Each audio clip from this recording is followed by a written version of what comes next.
Good morning guys, welcome back story. कैसे हैं आप सब? उम्मीद है अच्छे होंगे और आप सब मेरी स्टोरी को सुन रहे होंगे। आपको मैं बताने में मुझे बेहद खुशी हो रही है कि आप सब मेरी स्टोरी को अपनी तरफ से जितना सपोर्ट और प्यार दिखा रहे हैं वैसे दिखाते रहिए और शेयर और सब्सक्राइब करना ना भूलिएगा। आपकी मोहब्बत, आपकी दुआओं की ज़रूरत है हमें, और आगे स्टोरी को बढ़ाते हुए प्रीवियस पार्ट को पीछे छोड़ते हुए आगे बढ़ते हुए स्टोरी के साथ। और हम चलिए आपको बताते हैं कि आगे स्टोरी में हुआ क्या था। आप सबको जैसे कि पता है कि स्टोरी में क्या हुआ था, तो बताएं? चलिए बता देते हैं। जैस और गीत की फैमिली दोनों एक दूसरे से मिलके काफ़ी खुश होती हैं, काफ़ी अच्छा लगता है उनको। और उनकी ज़िंदगी में जो ये बहार आए हुआ होता है ना, उसके तौर पे, उस जगह पे, उस समय को दोनों फैमिलीज़ बड़े प्यार से, बड़े एहतराम के साथ अपनी ज़िंदगी को आगे बढ़ा रहे होते हैं। उन दोनों के परिवार को फर्स्ट टाइम मिल के ऐसा नहीं लग रहा होता है कि वो फर्स्ट टाइम मिल रहे हैं। उनकी मोहब्बत, उनकी चाहत अब धीरे धीरे एक हो रही होती है। जो गीत होती है, अचानक से उसका नज़र होता है ना, कहते हैं ना कि वो जब उसकी तरफ देखती है तो उसके चेहरे से जो नूर, जो प्यार दिख रहा होता है गीत के लिए, अपने लिए महसूस हो रहा होता है जैस की आंखों में। वो कह रही, ये सोच रही होती है कि ये इंसान इतना वक्त बाद क्यों मिला। अगर मिला तो पहले क्यों नहीं मिला। अगर मुझे इससे भगवान जी मिलाना ही था तो पहले क्यों नहीं मिलाया। मेरी जिंदगी में इतना अंधेरा क्यों रखा। खैर, जिंदगी है, कुछ ना कुछ तो करवट लेती रहती है। गीत के माता पिता जो होते हैं वो पूछते हैं गीत से कि बच्चे कहाँ हैं। तो गीत बोलती हैं कि पापा, माँ, बच्चे स्कूल गए हैं। तो थोड़ी देर के बाद ही वो भागते हुए आते हैं, नाना, नानू करते हुए भागते हुए बच्चे आते हैं। और उन दोनों जो बच्चे होते, परी और पंकज, अपने नाना नानी के गले लग जाते हैं। जब वो अपने बच्चों को गले लगते हुए पाते हैं तो कहते हैं ना कि सूद जो होता है हमें ज़्यादा प्यारा होता है। एक पुरानी कहावत है कि हमारे बच्चों से ज़्यादा प्यार हमारे बच्चों के बच्चों से होता है। तो उनके नाना नानी को भी कुछ ऐसा ही हाल होता है। मोहब्बत के आरज़ू में वो दोनों एक दूसरे की तरफ तो पिघल ही रहे होते हैं, मगर उन दोनों की नज़रें एक अलग ही लेवल पे जाके एक दूसरे से बात कर रही होती हैं। उनकी मोहब्बत इस तरह से एक दूसरे के लिए आगाज कर रही होती कि अब बस शुरुआत है, जिंदगी में सब अच्छा होने वाला है। मोहब्बत इतनी संगीन होती जा रही होती ना कि ऐसे दिल आ रहा होता कि भाई कोई जुर्म ना हो जाए, कहीं कोई गलती तो ना हो जाए, कहीं किसी को तकलीफ तो ना पहुंच जाए। दोनों की नज़रों में एक दूसरे के लिए इस तरह से उमड़ता हुआ प्यार पर पहल कौन करेगा। दोनों ही अपनी तरफ से पहल नहीं करना चाहते हैं।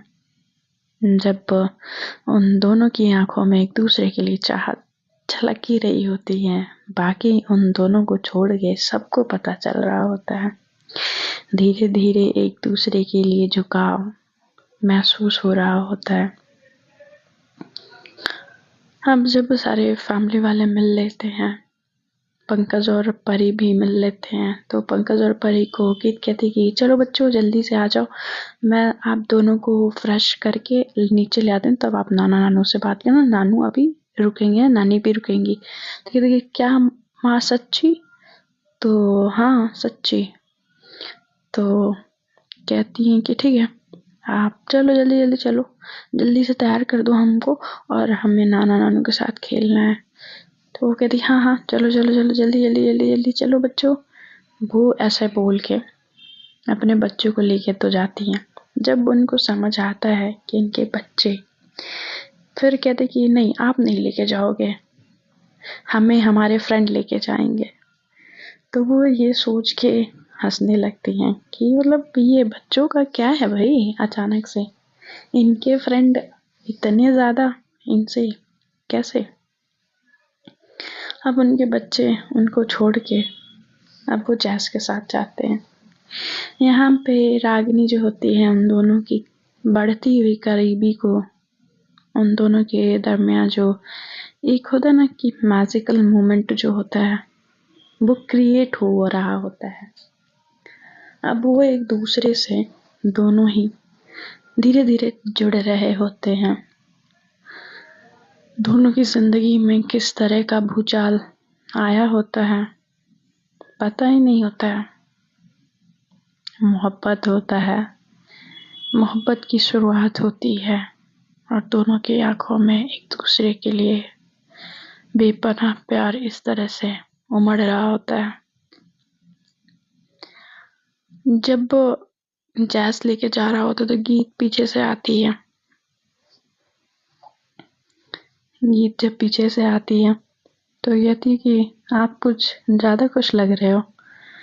तो कहता है कि क्यों ना खुश हूँ, आखिर मेरी बीवी के माँ बाप आए हैं और ऊपर से 2 माँ बाप का प्यार मिलना कोई छोटी बात है क्या। तो कहते हैं कि आप इन बच्चों को संभाल नहीं पाओगे, मैं कर देती हूँ। दोनों की आंखों में एक अलग सी शर्म होती है, एक अलग सी हया होती है। दोनों एक दूसरे को एक बार नजरें झुकाते, एक बार एक दूसरे को देखते, नजरें झुकाते देखते। दोनों के फेस पे एक प्यारे सा स्माइल होती है। जब ये प्यारी सी स्माइल जो एक दूसरे को जो ये पास कर रहे होते हैं, दोनों को इल्म नहीं होता है कि इन दोनों के बीच में ये जो मोहब्बत का जो सुरूर, जो एतबार शुरू हुआ है वो उनकी जिंदगी में कितने रंग बिखेरने वाला है। वो खुश होते हैं, ये अनछुआ एहसास एक दूसरे के लिए।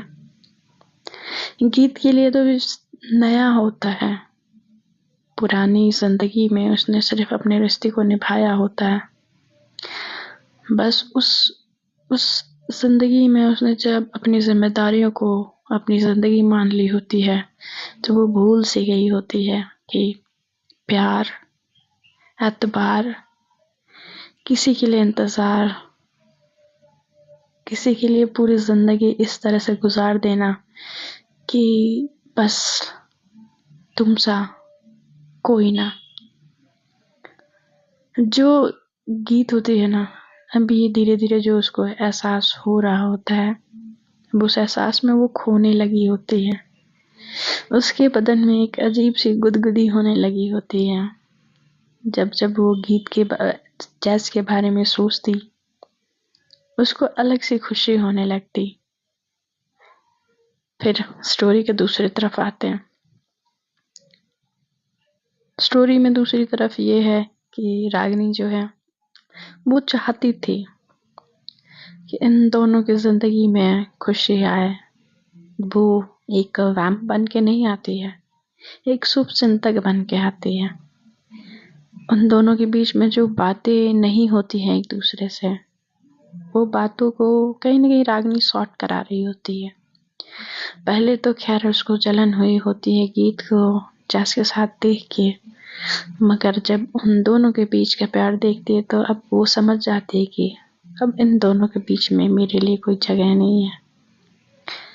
तो अच्छा यही होगा कि हम इन दोनों के बीच से हटके इन दोनों को एक करते।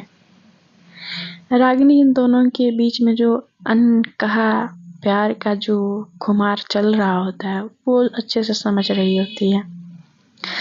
तो वो विवेक को फोन करती है, कहती कि हेलो, हाँ कौन बोल रहा है। मैं रागिनी बात कर रही थी विवेक, ये मेरा नंबर है। तो कहती ये तुम्हारा नंबर है, तो मैं तो भूल ही गया था। तुम कहाँ हो। तो कहती कि मैं जैस के घर पे। व्हाट, तुम जैस के घर पे हो। हाँ मैं जैस के घर पे हूँ और तुम्हें अगर अच्छा लगे तो तुम ममता को लेके जैस के घर पे आ जाओ, और वैसे भी कुछ बात करनी है। तो कहता है कि ठीक है, पर कुछ स्पेशल है क्या? तो कहती है कि हाँ समझ लो स्पेशल ही है। तो कहता है ठीक है मैं आता हूँ, मुझे एक काम है, मैं वो काम कर लेता हूँ फिर आता हूँ। तो कहती कि ठीक है, मगर ध्यान रहे बात पता ना चले कि मैंने बुलाया है।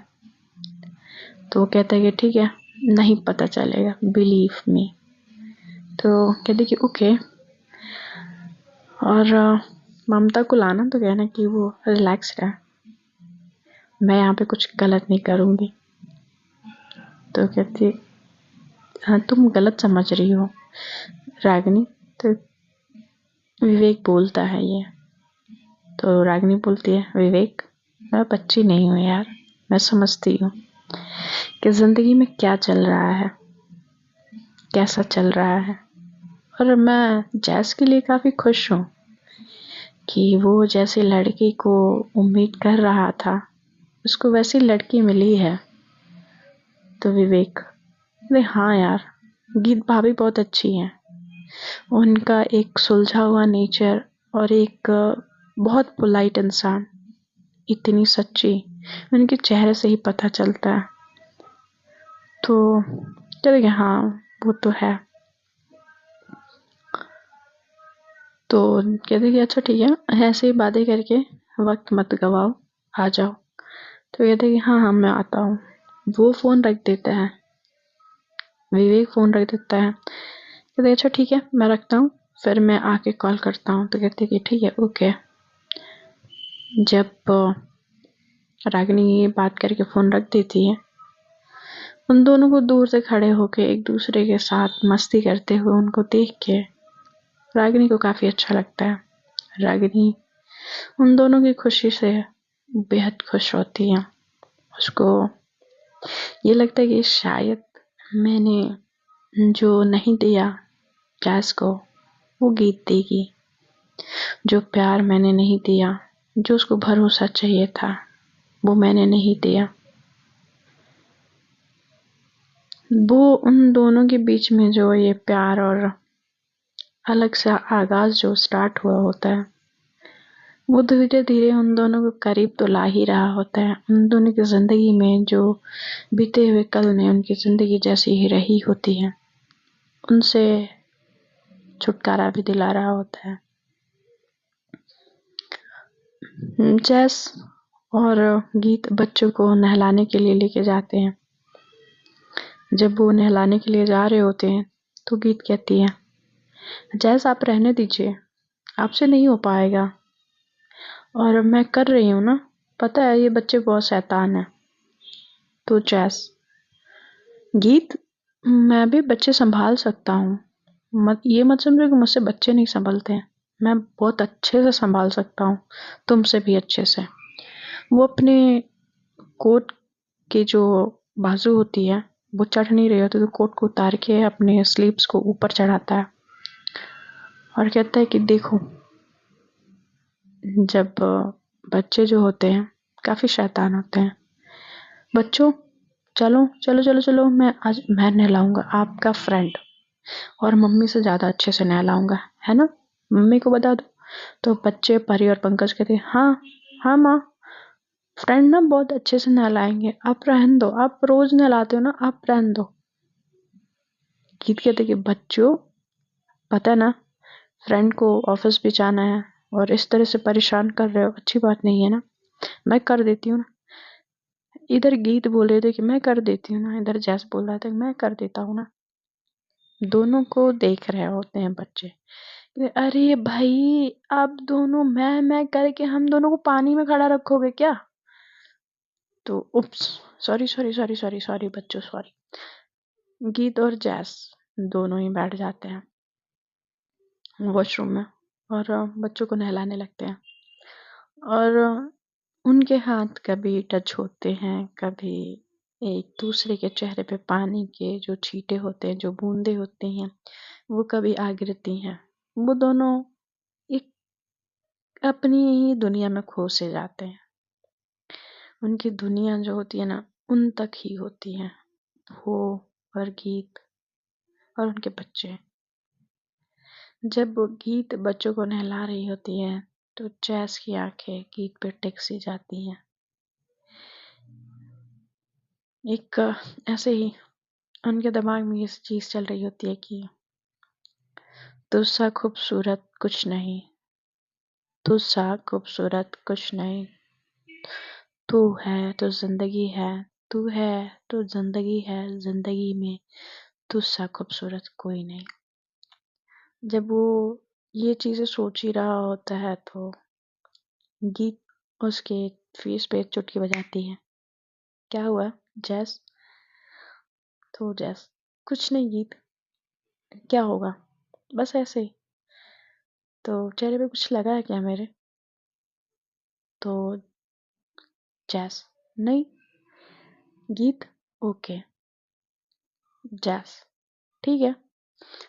बच्चे तो नहा लिए और अब वो दोनों बच्चों को एक एक बच्चों को लेके टॉवल से उनकी बॉडी को सुखा रहे होते हैं। जैसे ही दोनों वो कपड़े के लिए झुकते हैं, दोनों का सर जोर से टकराता है। दोनों ही अपना सर पकड़ लेते हैं, कहते हैं उप्स, सॉरी। गीत बोलती है, जैसे बोलते सॉरी, और कहते हैं एक बार और, नहीं तो लड़ाई होगी। गीत कहती है कि सीरियसली आप ये बात मानते हो? तो कहते हैं कि जब जो चीज़ बनी है तो ऑब्वियसली मानने के लिए बनी है ना गीत। तो और वैसे भी मैं तुमसे लड़ाई नहीं करना चाहता। गीत कहते कि ठीक है। वो फिर से एक बार और अपने सर को एक दूसरे के सर से लड़ाते हैं, मतलब धीरे से टकराते हैं। और फिर से वो हंसते हुए हम बच्चों को कपड़े पहना रहे होते हैं। जब वो कपड़े पहना रहे होते हैं तो वो समझ में आ रहा होता है, उन दोनों के बीच का कोऑर्डिनेशन समझ आ रहा होता है। दूर से कमरे के बाहर से खड़े होके रागिनी ये सारी चीजें देख रही होती है। उसके दिमाग में यही ख्याल चल रहा होता है कि दोनों साथ में काफी खुश लग रहे हैं। अच्छा है, शायद मैं जैस के लिए नहीं बनी थी, जैस के लिए गीत बनी थी। कहते ना कि जोड़ियां ऊपर से बन के आती हैं, कोई इस धरती पे किसी की जोड़ी नहीं बना सकता, और खासकर इस तरह की जोड़ी। उन दोनों की भलाइयाँ लेते हुए, हाथों को फोड़ते हुए, और वहां से वो चली जाती है।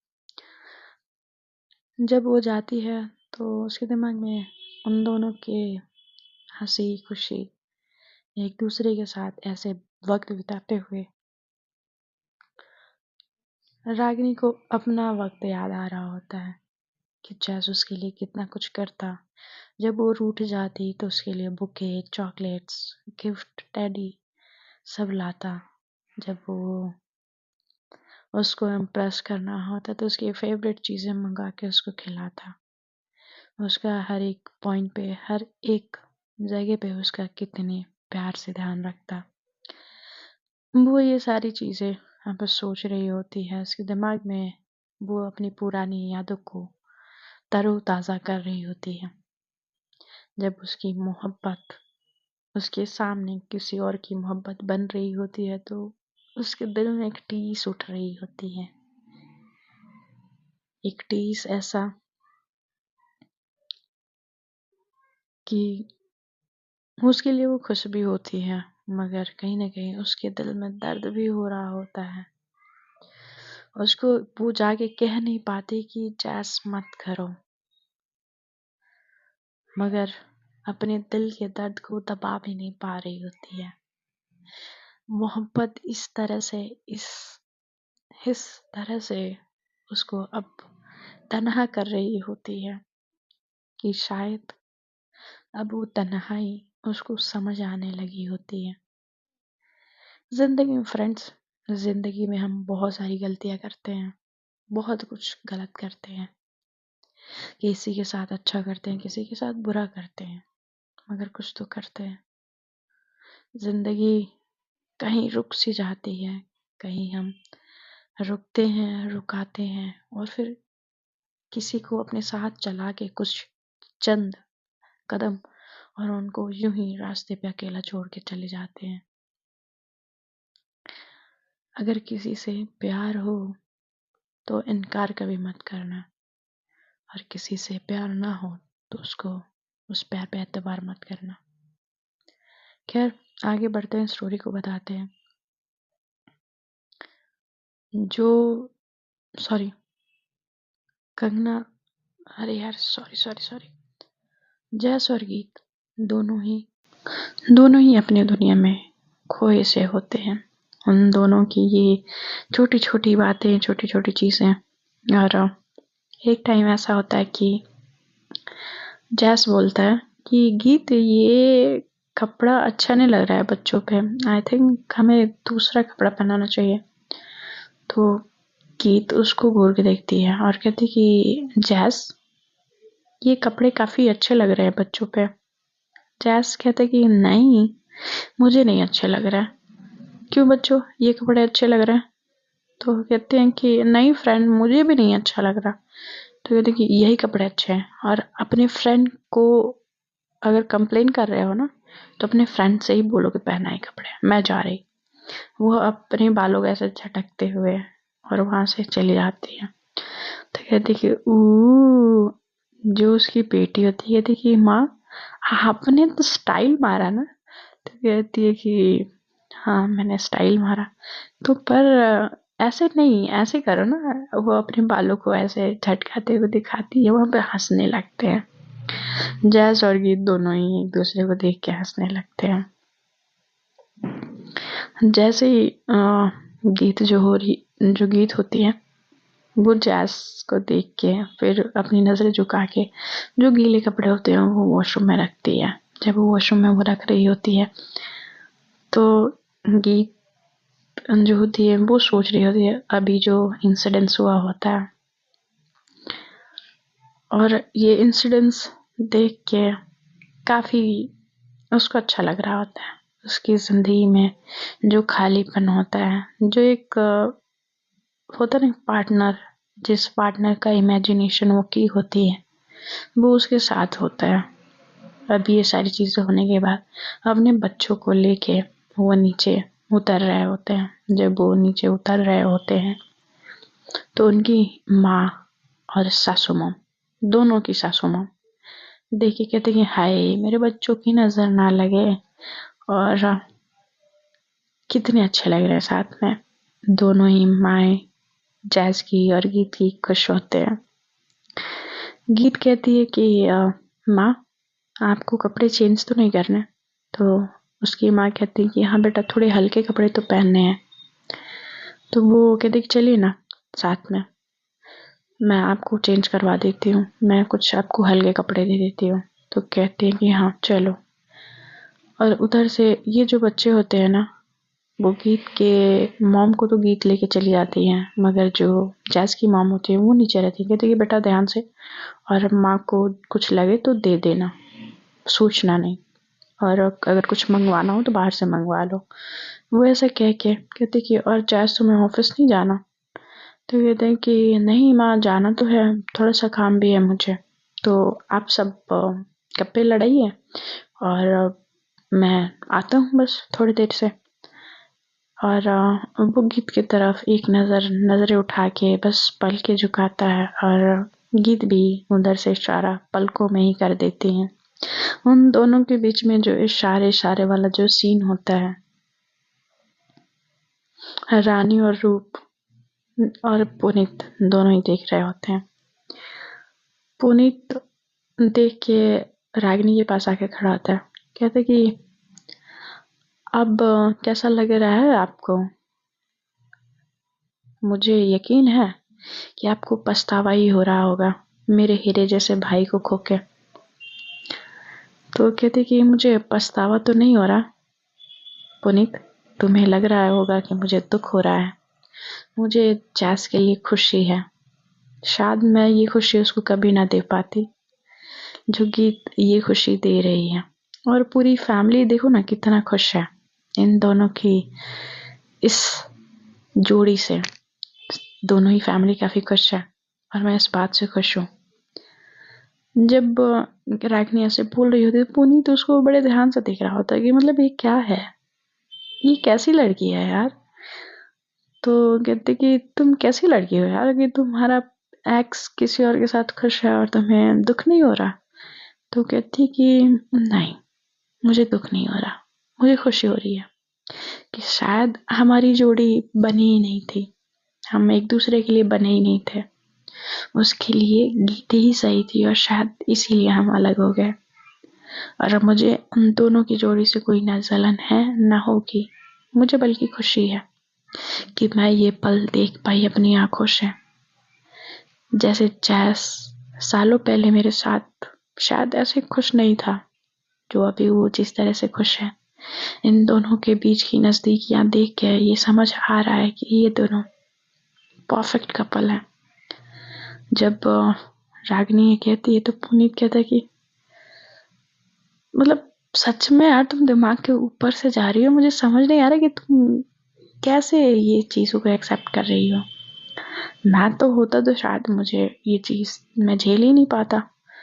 तो इसीलिए ना हमेशा गर्ल्स स्ट्रांग होती हैं बॉयज से, मसल से स्ट्रांग होना नहीं, ब्रेन से, इमोशन से, और मैं उससे हूँ।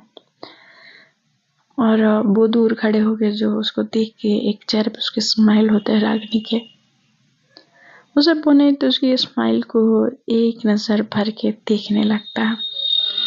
ऐसे कहीं उसका दिल अटक सा जाता है उसके स्माइल पे। अब पुनीत को कहीं कुछ हो तो नहीं दिया।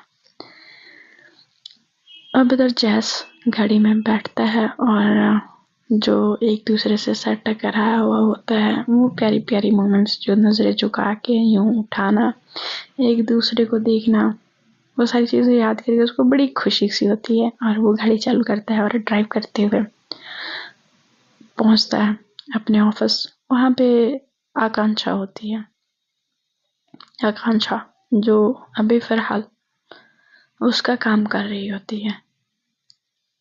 आकांक्षा जब देखती है कि जैस आ चुका है तो उसके केबिन में जाती है और कहती है कि सर आपसे कोई मिलने के लिए बाहर बैठा हुआ है, तो क्या आप मिलना चाहेंगे। तो कहते हैं कि कौन है, नाम पूछा। तो हाँ सर मैंने पूछा था, अपना नाम वो चोपड़ा बता रहे हैं कि उनसे कहिए मेरा नाम चोपड़ा है और वो जब आप नाम बताएंगी तो तुरंत मिलने के लिए बाहर आ जाएंगे। तो कहती हाँ उनको बाहर क्यों बैठाया, अंदर लाओ। तो जब वो चोपड़ा सर को कहती कि सर आप चले जाइए, जय सर आ चुके हैं। तो ठीक है, वो अंदर जाते हैं, जैस से मिलते हैं। तो देखिए बड़े दिनों के बाद सर आप यहाँ पे दिखे, क्या बात है, सब ठीक तो है। तो कहते हैं कि नहीं कुछ ठीक नहीं है जैस, मैं बहुत परेशान हूँ। तो कहते हैं कि क्यों, क्या हो गया। तो कहते हैं कि मेरी बेटी है, मैं अपनी बेटी को मैं किसी ऐसे लड़के के साथ नहीं जाने देना चाहता जिसका कोई करियर ना हो, उसका फैमिली बैकग्राउंड ना हो, और ऐसे लड़के को अपनी लड़की कैसे दे सकता हूँ, कैसे दे सकता हूँ। और अगर मान लो मैंने अपनी बेटी का हाथ उसको दे भी दिया तो मेरी बेटी को खुश कैसे रखेगा, वो कैसे मेरी बेटी को उसकी जिंदगी में जो चीजें हैं वो कैसे जरूरत कैसे पूरा करेगा। मुझे नहीं लगता कि वो मेरी बेटी को खुश रख पाएगा। तो चोपड़ा सर को जैसे बोलते कि एक बार उस लड़के से मिल लीजिए और फिर सोचिए इस बारे में सर। तो जैस मैं तुम्हारे अलावा किसी पे भरोसा नहीं कर सकता था, इसलिए मैं तुम्हारे पास बहुत उम्मीद से आया हूँ और मैं चाहता हूँ कि तुम उस लड़के की इंक्वायरी करो और मुझे क्लियर और बहुत साफ साफ शब्दों में वो लड़के भरोसेमंद है या नहीं, बताओ। तो चोपड़ा सर को कहता है कि सर आप टेंशन ना लीजिए, मैं पता करवाता हूँ और आपकी बेटी के साथ कुछ गलत नहीं होगा। चोपड़ा सर वहां से कहते हैं बहुत बहुत धन्यवाद बेटा, मैं तुमसे यही उम्मीद लेके आया था कि तुम मना नहीं करोगे। वहां से चोपड़ा सर उसके कैबिन से निकल रहे होते हैं, इधर विवेक उसके कैबिन में जा रहा होता है। तो जब विवेक जा रहा होता है उसके कैबिन में, तो कहते हैं कि ये चोपड़ा सर, जैज ये चोपड़ा सर क्यों आए थे, कुछ काम था क्या इनको? बिना काम के तो ये कहीं पे भी नहीं पहुंचते, पक्का कोई तो काम होगा इसीलिए आए हैं। तो कहते कि हाँ उनको कुछ काम तो था, पर थोड़ा सा सीक्रेट है। वैसे मैं तुम्हें बुलाने वाला ही था, अच्छा हो तुम खुद से आ गए। तो कहते कि हाँ बोलो। तो चोपड़ा सर की बेटी है, उसका बॉयफ्रेंड है, उसके बारे में पता करना है और बहुत सतर्क रहना, उसको भनक नहीं पड़नी चाहिए कि हम उसके बारे में सब कुछ पता कर रहे हैं। हर कहता कि ठीक है, ये तो मेरे बाएं हाथ का खेल है जैस, मैं यूं गया और यूं आया। और वैसे भी पार्टी कब से दे रहे हो, कल पार्टी है ना घर में? तो कहता कि हाँ वो तो तुझे पहले से पता है और मैंने ममता को भी बोल दिया था। तो कहता कि मुझे ड्रेस की शॉपिंग करनी है, तो आज मुझे ऑफिस से जल्दी जाना है, तो छुट्टी प्लीज़। तो कहता कि ठीक है छुट्टी ले ले, बट मेरे साथ शॉपिंग पे जाना पड़ेगा। तो कहता कि ओके, और ऐसा क्यों, तू ऐसा जो सोच रहा है मैं ऐसा क्यों करूँगा? तो कहता यार तेरे पास कोई ऑप्शन है क्या, अगर तेरे मतलब बता दे, अगर तेरे पास कोई ऑप्शन है तो मैं छोड़ देता हूँ। तो कहता कि अरे यार मतलब तू इमोशनल ब्लैकमेल करना कब छोड़ेगा यार? तो कहता कि कभी नहीं यार, सुन तेरी भाभी के लिए भी कुछ सामान लेना है तो इसलिए। ओ तो मतलब कोई अपनी घरवाली के लिए शॉपिंग करना चाहता है इसलिए। तो अरे यार तू फिर अपना दिमाग चलाने लगा, जो नहीं है वो क्यों चलाता है, और जा चोपड़ा सर का जो काम दिया है वो कर गया और बहुत इम्पोर्टेंट काम है। तो कहता है कि हाँ हाँ ठीक है मैं जाता हूँ। वहाँ से जो विवेक होता है वो चला जाता है और इधर हमारे जैस बाबू होते हैं, वो अपने प्यार के बारे में सोचने लगते हैं। उनकी मोहब्बत, उनकी चाहत अब पूरे शिद्दत से अब वो गीत बन चुकी होती है। उन दोनों के दिल में जो कुछ कुछ हो रहा होता है शायद गीत को पता ना चल रहा है, मगर जैस को तो समझ में आ रहा होता है कि उसके दिल में जो उस गीत के लिए जो कुछ कुछ हो रहा है, अब धीरे धीरे वो बहुत कुछ होने लगा होता है। उनकी उसकी चाहत अब गीत की तरफ बढ़ने लगी होती है। यूं शर्माना, पलके झुकाना, उसको उस शर्म से देखना जैस को काफी अच्छा लग रहा होता है। वो सोचे जा रहा होता है उस बारे में और कहता कि नहीं नहीं इतना सब कुछ नहीं सोचना है, मैं अपना काम कर लेता हूँ वरना काम पेंडिंग ही रह जाएगा और मैं ऑफिस में ही रह जाऊंगा। काम वो जल्दी जल्दी अपना निपटाने लगता है, तब तक गीत का फोन आता है। तो कहती कि जैस, तो कहते कहते कि हाँ गीत, तो मैं आपसे ये जानना चाह रही थी कि शाम को आप लेट आएंगे या जल्दी? तो कहते क्यों? तो कहती कि शॉपिंग जाना था। जब वो ऐसे बोलती है तो वो खुश सा हो जाता है, उसके मतलब बॉडी में वो कहते हैं हाँ हाँ बिल्कुल मैं ऑफिस से जल्दी आऊँगा। तो कहते कि तुम पूछ क्यों रही हो, बताओ फिर कब जाना है? तो कहते कि मेरे साथ सिर्फ मैं नहीं जा रही। तो तब तक वो उधर से साइन करते कि नहीं बताना है नहीं बताना है करके। तो इधर वो चुप जाते, कहते कि हाँ 6 बजे तक चलते हैं ना? तो कहता कि 6 बजे तक ठीक है डन, चलेंगे, तैयार रह जाना और जब मैं आऊँ तो मैं तुम्हें कॉल कर दूंगा, तैयार होके तुम नीचे आ जाना, हम साथ चलेंगे। तो कहते कि ठीक है। जब वो बोलती है तो गाइस क्या था ये? तो भाभी नहीं बताना था भैया को, अगर बता देती तो हमें लेके नहीं जाते ना, पता है इसलिए। तो कहते कि मतलब हद हो गई है अब बाद में मतलब आपके भैया मुझे डांटे तो कहते हैं, अरे भाभी पुनीत उसके कंधे पे हाथ रख के, अरे भाभी आप हमारी वो चाबी हो जो भैया के ताला खोल जाता है आप पे आके। तो कहते क्या? तो कहते कुछ नहीं, आपको नहीं समझ में आएगा। अरे मेरी प्यारी भाभी जल्दी से जाओ, तैयार हो जाओ, अभी 3 बज रहे हैं तो 6 बजे तक टाइम है, तो हम लोग भी तैयार हो जाते हैं। तो कहती हैं कि ठीक है। सब लोग भागते हैं तैयार होने के लिए। इधर रागिनी उसके कमरे से बाहर से जा रही होती है, तो रागिनी को आवाज़ देती है, कहती रागिनी। तो कहती है हाँ, आप भी तैयार हो जाइए, हम लोग चलते हैं, बाहर जा रहे शॉपिंग के लिए, तो आप भी साथ में चल लीजिए। और मुझे तो पता ही नहीं है कि जैस की पसंद कैसा है, तो प्लीज़ आप में मुझे हेल्प कर देंगी। तो कहते कि ऑफ कोर्स, क्यों नहीं, और तुम इतने अच्छे से पूछ रही हो तो तुम्हें मैं मना कर सकती हूँ क्या? तो कहती है कि थैंक यू। जब वो थैंक यू बोलती हैं तो कहती है मोस्ट वेलकम, और वो आगे बढ़ जाती है रूम से, मतलब दूसरे रूम में जहाँ पे उसका सामान होता है वो जाती है। वहाँ पे वो रो रही होती है रागिनी, उसको खुशी हो दुख हो पर फिर भी उसके दिल में एक दर्द होता है और वो रो रही होती है। जैसे ही उसके कमरे के बाहर किसी के आने की आहट होती है तो वो अपनी आंखों से आंसू साफ करते हुए खड़े हो जाती है और देखती है कि दरवाजे पे पुनीत होता है। तो कहती है कि हे ब्यूटीफुल गर्ल, क्या शॉपिंग चलोगी? तो कहती है कि तुम्हारे साथ? बिल्कुल नहीं। ये देखिए ओप्स, भैया के साथ। तो कहती है कि सोचना पड़ेगा फिर इस बारे में। तो कहती है कि हेलो, भैया शादीशुदा हैं, सिंगल मैं हूँ, तो मुझे मौका दे दो। तो कहते कि तुम चांस मारना नहीं छोड़ोगे ना पुनीत? तो कहता है कि बिल्कुल नहीं मेरी जान। तो ठीक है, एक मौका दिया, इम्प्रेस करके दिखाओ। वो तो भाई खुश हो जाता है और कहते कि बिल्कुल ज़रूर, अगर आपने कहा है तो आपको इम्प्रेस करने का मौका मैं बिल्कुल नहीं छोड़ूंगा। वो यहाँ से कह के ऐसे चला जाता है।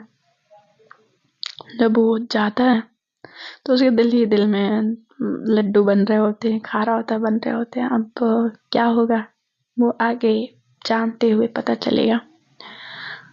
जब वो पहुंच के और अब वो सोचने लगा होता है कि अब क्या करूं क्या करूं क्या करूं करके, जब वो सोच रहा होता है तो कहता है कि यार ये लड़की कमाल है यार, कमाल है, इतनी हॉट और सेक्सी मैंने आज तक नहीं देखी।